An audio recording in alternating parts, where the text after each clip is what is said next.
이 코스닥이 결국에는 올라가기 위해서는 이 코스닥 내에 있는 이 주요 업종들의 흐름을 우리가 잘 봐야 되는데, 시가총액 비중이 가장 높은 업종이 결국에 2차 전지랑 바이오잖아요. 근데 2차 전지를 보게 되면 ESS 쪽의 시장은 굉장히 성장을 하고 있는 것은 맞지만, 결국에 EV, 그러니까 전기차 시장이 이 캐즘을 극복해야 된다라고 하는 주요 과제가 남아있죠.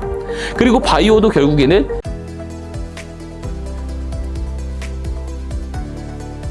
매주 화요일 저녁 8시에 진행되는 무료 특강, 아래의 링크에서 신청하세요.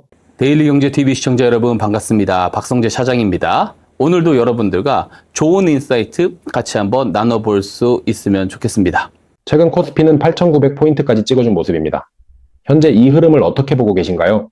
예, 만년 2,000포인트에서 오랫동안 갇혀 있었던 코스피가 어느 순간 8,000포인트까지 올라와서 이렇게 강한 흐름들을 보이고 있습니다. 그러니까 말 그대로 매우 강한 흐름을 보이고 있어요. 근데 그 강한 흐름이라고 하는 이면에는 상당히 소외감을 많이 느끼는 종목과 이제 업종들이 있다라는 거죠. 자, 지금 시장을 이끌고 온 주요 종목들을 보게 되면 결국에 삼성전자나 하이닉스예요. 삼성전자랑 하이닉스의 시가총액 비중을 보게 되면 코스피 내에서 지금 50%거든요. 이 말은 다른 말로 하냐면 어떤 말이 되냐면, 다른 종목들이 다 빠져도 삼전이랑 하이닉스만 올라가면 시장 지수가 올라가는 왜곡 현상을 만들 수 있다라는 거예요. 자, 이런 흐름들이 왜곡이 되게 되면 어떤 여파를 불러오게 되냐면, 보세요. 내가 가지고 있는 종목은 안 가는데 시장 지수는 올라가요. 굉장히 조급해지죠. 그런 상황에서 주요 종목들이 계속 시장을 이끌고 가요. 그러면 내가 가진 거를 팔고 그리고 주요 종목들을 사게 되는 이 포모를 상당히 부추기게 됩니다. 그러면 시장 지수를 끌고 가고 있는 종목들의 굉장히 매수세가 더 거칠게 몰아치면서 변동성이 더 커질 수가 있겠죠. 자, 실제로 최근 시장 참여자들이 얼만큼 많은 포모를 갖고 있는지 최근 사례를 통해서도 확인을 해볼 수가 있었는데요. 자, 보게 되면 최근에 상승 하락 종목수 비율을 보게 되면 시장 지수가 올라갈 때도 하락 종목수 비율이 압도적으로 많았습니다. 자, 그런데 그런 상황에서 젠스낭 CEO가 그죠? 방한을 한다라는 소식이 전해져요. 그러니까 관련된 그룹주들로 수급이 막 쏠리기 시작을 하죠. 그죠? 포모가 막 들어가기 시작을 하는 거예요. 자, 그러면서 기존에 덩치 커가지고 굉장히 둔하게 움직였었던 대형주들이 막 상한가를 가는 모습을 보고 있지 않습니까? 굉장히 역사적인 흐름들을 지금 보여주고 있어요. 과거에는 이랬었던 적이 없는데 그만큼 지금 시장에 포모가 상당히 만연해 있다는 것도 알 수가 있고요. 그리고 이러한 흐름들이 자꾸 나오고 있는 이유는 뭐냐면, 시장의 유동성이 그만큼 탐탁치 못한 상황이다라고도 해석을 할 수가 있습니다. 실제로 외국인 투자자들이 지금 굉장히 오랜 기간 동안에 한국 시장에서 매도를 하고 있죠. 한 10몇 일 정도 매도를 하고 있는 것으로 알고 있는데, 자, 중요한 것은 그러면 기관들과 개인들의 예탁급 안에서 이 종목들을 사고 파는 흐름들이 지금 이어지고 있다라는 뜻이거든요. 그죠? 시장에 돈이 많을 때는요, 상관이 없어요. 내가 갖고 있는 종목이 안 가고 다른 종목이 가면 그냥 이 종목을 따라서 매수를 하면 돼요. 왜? 돈이 많으니까. 근데 시장에 돈이 없을 때는 어떤 선택을 해야 되냐면, 내가 가지고 있는 종목이 안 가는데 그리고 특정 종목들이 올라가요. 그러면 내가 가진 거를 팔고 넘어가는 이런 흐름들이 나오게 된다고요. 그래서 지금 이렇게 양극화가 되고 상승 하락 종목수 비율이 괴율이 커지고, 그죠? 그리고 시가총액 비중이 높은 쪽으로 점점점 이 돈이 몰리는 이런 현상들은 실제로 시장의 유동성 상황이 그렇게 좋지는 못한 상황이다라고 볼 수가 있습니다. 코로나 때 유동성이 넘치는 코로나 때 보게 되면은 전 종목이 다 올라갔잖아요. 그래서 지금은 그때나 조금 다른 양상의 흐름이고, 정리를 해보자면 8,900포인트까지 올라오면은 표면적으로는 좋아 보이지만 그 이면에는 소외감을 느끼는 사람들이 상당히 많은 시장이다. 저는 그렇게 보고 있습니다. 코스피, 코스닥 양극화 현상이 지속될 거라고 보시나요?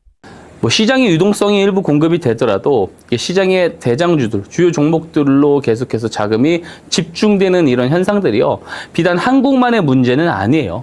지금 미국의 S&P 500을 보더라도 그 안에 들어있는 탑 10 기업들의 시가총액 비중이 40%거든요. 그러니까 그만큼 시장의 유동성이 많이 위축이 되어 있는 상황이다라고도 볼 수가 있고, 어느 정도 일부 유동성을 가동을 하더라도 다 지금 반도체 쪽이라든지 탑테크 기업들로 몰려가는 이런 현상들이 지속되고 있어요. 자, 우리가 코로나 때처럼 예를 들어 재무부가 재정 정책을 통해서 유동성을 공급을 한다라든지, 혹은 중앙은행이 통화 정책을 통해서 유동성을 공급하더라든지, 이런 상황이 왔을 때는 양 사이드에서 유동성이 이렇게 공급이 될 때는 돈이 풍부하기 때문에 여러 종목들이 다 같이 갑니다. 근데 지금은 그런 상황도 아니고요. 그리고 기본적으로 이 코스닥에 대한 어쨌든 질문이 있었잖아요. 이 코스닥이 결국에는 올라가기 위해서는 이 코스닥 내에 있는 이 주요 업종들의 흐름을 우리가 잘 봐야 되는데, 시가총액 비중이 가장 높은 업종이 결국에 2차 전지랑 바이오잖아요.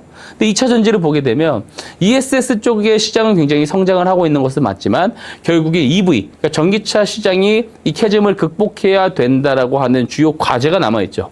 그리고 바이오도 결국에는 이 금리가 떨어져주는 구간으로 가야 되는데, 지금 전쟁 리스크가 아직도 이야기가 나오고 있고, 고유가가 지속되고, 미국 내 물가 지표가 좋지 않아요. 그러니까 금리 정책도 우리가 생각한 것보다 굉장히 보수적으로 움직일 것이다라고 전망이 되고 있기 때문에, 바이오주들 역시도 이런 환경에서는 지속적인 랠리로 다 돌아오기는 조금 힘든 부분들이 있다라는 것이죠. 자, 그래서 결론적으로는 이 양극화 현상은 하반기 때까지도 계속 지속될 가능성이 저는 더 높지 않나, 개인적으로 저는 그렇게 생각을 하고 있습니다. 젠순왕 CEO가 한국에 들어와서 네이버 이해진 의장과 회동한다는 소식이 전해지고 있는데요. 네이버, 최근에 강한 흐름인데 어떻게 보고 계신가요?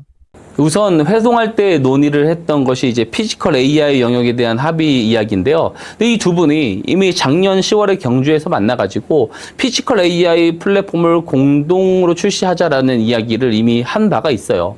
그리고 이번에 대만에서 열린 엔비디아 그 파트너 서밋이죠. 여기서 네이버 클라우드가 굉장히 구체적인 사례를 보여줬는데요. 네이버 같은 경우는 실제로 이 도로망에 대한 데이터가 상당히 많죠. 여러분들도 네이버 지도를 사용해 보셔서 아실 겁니다.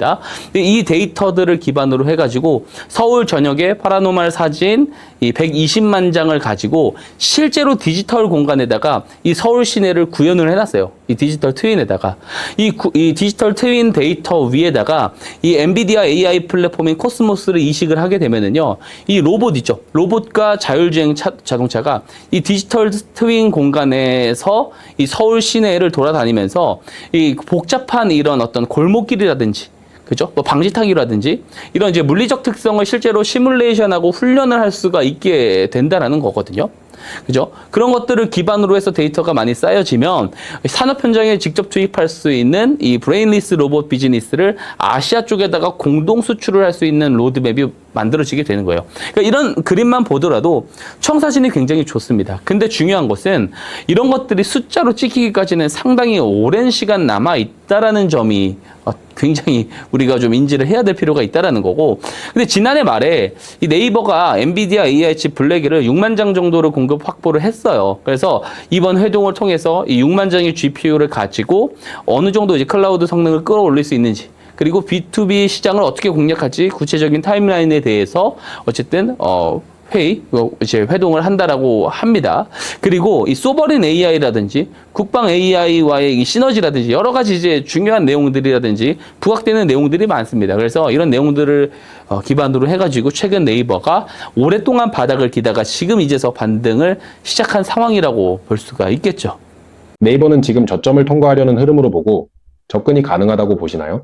우선 조금은 조심을 해야 되지 않을까라는 생각을 하고요. 그러니까 지금 아직 결론을 어떻게 쉽게 내릴 단계는 아니라고 저는 개인적으로 생각을 해요.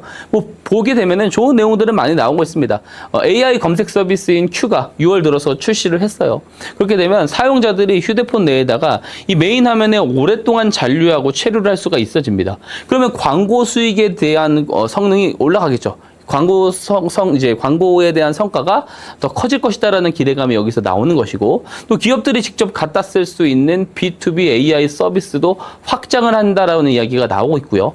그리고 사우디 행정부, 자치행정부랑 이 AI 플랫폼, 디지털 트윈 플랫폼을 구축을 하고요. 이 도심 위에다가 이 로봇 AI 관제 시스템을 실제로 수출 계약을 맺고, 그러면서 지금 이제 실제로 매출이 숫자로 찍힐 수 있다라는 기대감도 분명히 나오고 있어요. 다만 데이터에서 조금 아쉬운 부분이 뭐냐면 이 LLM 있죠, LLM. 그러니까 언어 인공지능 모델 같은 경우는 결국에는 컴퓨팅 파워 곱하기 데이터의 양의 비례를 하는데, 성능이, 왜냐면 데이터의 양이 많아야지 그 데이터들을 가지고 추론을 했을 때 그 추론 성과에 대한 신뢰도가 높을 거지 않습니까? 근데 이제 네이버의 자체 LLM 같은 경우 하이퍼 클로버 X죠. 하이퍼 클로버 X 같은 경우는 이 독자 노선을 타고 있다라는 점이 조금 단점이 있습니다. 있습니다. 이런 부분에서 조금 아쉬운 부분들이 있는데 다만 이 1분기에 이 실적을 보게 되면 되게 잘 나왔어요.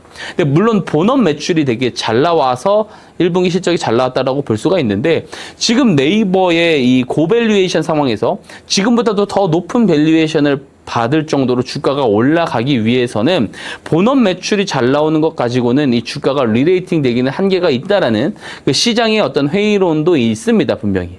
그래서 뭐 사실 리레이팅이 정말로 되기 위해서는 그죠? 충분히 될 가능성은 있어요. 그러니까 지금 마진이 되게 고마진 비즈니스로 갈 수 있는 그리고 고밸류에이션을 받을 수 있는 비즈니스로 가는 방향으로 어쨌든 네이버도 지금 점진적으로 단계를 밟아가고 있는 상황인 것은 맞지만 당장의 주가가 리레이팅 되기 위해서는 조금 더 확인되어야 할 내용들이 많이 남아있다. 저는 개인적으로 그렇게 생각을 하고 있습니다. 그럼 어떤 내용들이 확인되어야 네이버의 투자 관점으로 접근 가능하다고 보시나요?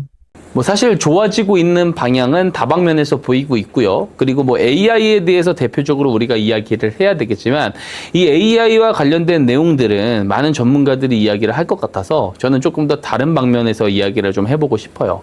뭐냐면 가상화폐 아무도 지금 관심이 없습니다. 근데 국내 가상화폐 1위 거래소, 압도적인 1위 거래소인 이 업비트 있죠. 업비트를 운영을 하는 이 두나무를 지금 네이버가 어쨌든 잡았습니다. 그러면은 결국엔 스테이블 코인의 확장성이 중요할 거예요. 많은 사람들이 일반적인 그 소비나 결제를 하는 데 있어서도 이 스테이블 코인을 사용을 해야 되는데 이 스테이블 코인이 확장이 되는 상황까지 가려고 한다면 먼저 우선적으로 통과가 돼야 되는 게 미국의 이제 클래리티 법안일 겁니다. 이것은 스테이블 코인을 사용하는 투명성을 제공을 할 수 있게 되기 때문에 그렇고요. 만약에 그렇게 되는 방향으로 갔었을 때는 어떤 비즈니스 모델을 따라가면 좋냐면 이 코인베이스를 잘 보면 좋을 것 같아요.